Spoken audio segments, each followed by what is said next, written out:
Hey everybody, it's Ian the Off Kilter Crafter. I hope you're having a great day today. Today we're going to start in on Sparkle and Shine. That is the puzzle mystery quilt for 2021, spring of 2021. So excited to get started on another puzzle mystery quilt. I love these so much. If you don't know what I'm talking about, make sure to head over to the Cotton Cuts website. I'll put a link down in the description below and you can check out all the FAQs about the puzzle mystery quilt. Basically for the next 10 months we're going to be working on a quilt, but we don't know what it looks like. We get pieces in the mail each month and we'll put those clues together, and then finally in month 10 we'll arrange all of them to form a quilt top. It's a lot of fun. I enjoy doing it every year, and I thank Cotton Cuts again for allowing me to be a part of this one again this year. It's just so much fun. So let's go ahead and grab our fabric guide. Make sure to always keep this. This is going to be very important. Fabric guide tells you what fabric you're going to be using in what spot. So whenever we're looking at our individual steps and clues, we know exactly which fabric to grab, so that way we're not putting the wrong fabric in the wrong place. So grab your fabric guide, keep this, and let's get started. Alright, getting started with today's project, we are starting in on clue number 1. This has information on getting your Sparkle and Shine mystery quilt together from Sheila Christensen, who's the one who actually designed this pattern. So it's really nice how everything's laid out for you.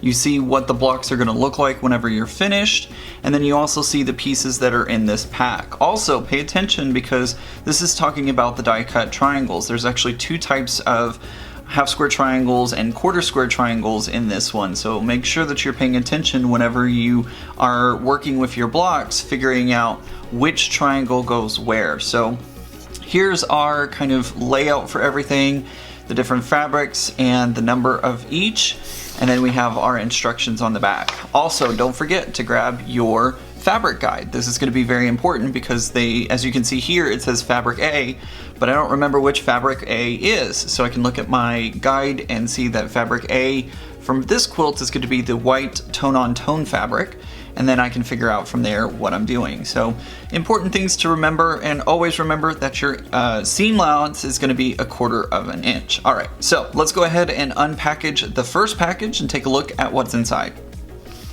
The first thing that I have in package 1 is a little goodie. I love that Cotton Cuts puts in little goodies as you're going through this. So every now and again you should get a little goodie. It's usually in the first package, the middle package, and then the last one is usually when we get them, but you never know what pops up during the course of our journey, and I love this Cotton Cuts pen. I've been wanting one of these really badly since I've seen them pop up on social media, so I'm glad to have one, and I'll put that on my board. Alright, here we go. We're going to start off looking at our different fabrics. This is fabric A, and I have 10 triangles of fabric A. Let me put these in a spot off camera, or on camera there. Then I have fabric D, and we have 4 triangles of fabric D. Then I have a larger triangle, and we have 3 of these larger triangles from fabric D. This is fabric C, and I have 2 of these longer rectangles of fabric C.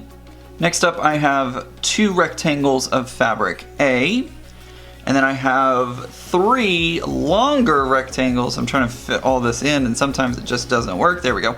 3 longer rectangles of fabric A. So we have 3 bits of fabric A, 1 bit of fabric C, and then 2 bits of fabric D. So let's go ahead, I'm going to move these off onto the table behind me, and we'll go ahead and start in on part number 1, instruction number 1, step number 1, whatever you want to say for it.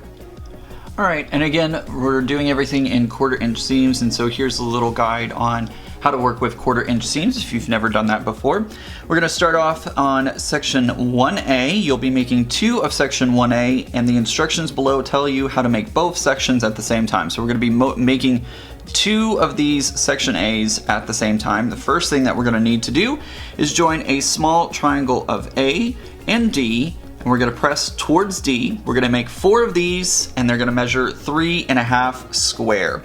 Now for my quilt specifically, Moonstone, I have tone-on-tone fabric. As you can see, there is some pictures actually printed on here, but it's in the same color, so it's tone-on-tone. It can be hard to see whenever you're putting these together.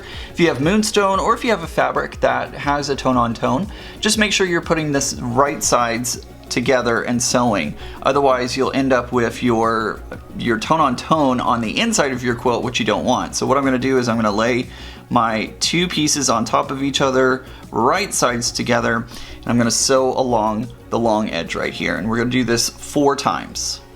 Okay, I've gotten the first step done. I've gotten my 2 half square triangles all finished out there. Now I'm going to move on to step number 2. It says to join step 1 units to the left and right of small rectangle A, press towards rectangle A. And we're going to make 2 of these. So basically what we're going to do for this is we're just going to move this one off to the left. We're going to flip this one around and put it on the right. So it looks like this. It kind of makes this shape right here, just like in the picture, and we have our A fabric matching up. So let's go ahead and sew these together. All right, we finished step number 2. I've pressed towards the center block here, and now we're going to add a rectangle of C to the bottom of step 2, just like this, and we're going to press towards C. We're going to make 2 of these and make sure that they measure 6.5 by 12.5 inches. All right, I have finished step 3. We have 2 of these clues put together, and now we're done with 2 of clue 1A. I'm going to label these 1A and set them aside.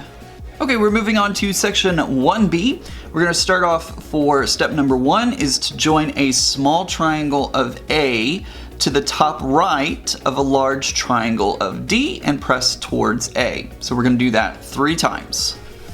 Okay, we're ready to move on to step number 2. I've pressed it towards A. It says to join a small triangle of A to the top left of step 1. We're going to press it towards A. We're going to make 3 of these, and they measure 6.5 by 3.5. And it's of note that if you've never done quilting before or worked with any quilting blocks, this is a flying geese pattern. We're just making a flying geese with this. So I'm going to go ahead and sew 3 more of these together, and we'll move on to step number 3. Yeah, step number 3 after this. Okay, we finished step number 2. We've pressed it to fabric A, and now we're going to move on to step number 3, and it says to join a rectangle of A to the right of step 2. So I'm actually going to have to move my instructions out of the way to get this all in the frame here, but I'm going to do it just like this. And we're going to press it. Which way does it say to press? It says to press towards rectangle A. So I'm going to put it on just like that. So right here, and then press to rectangle A. Okay, there we go. We're done.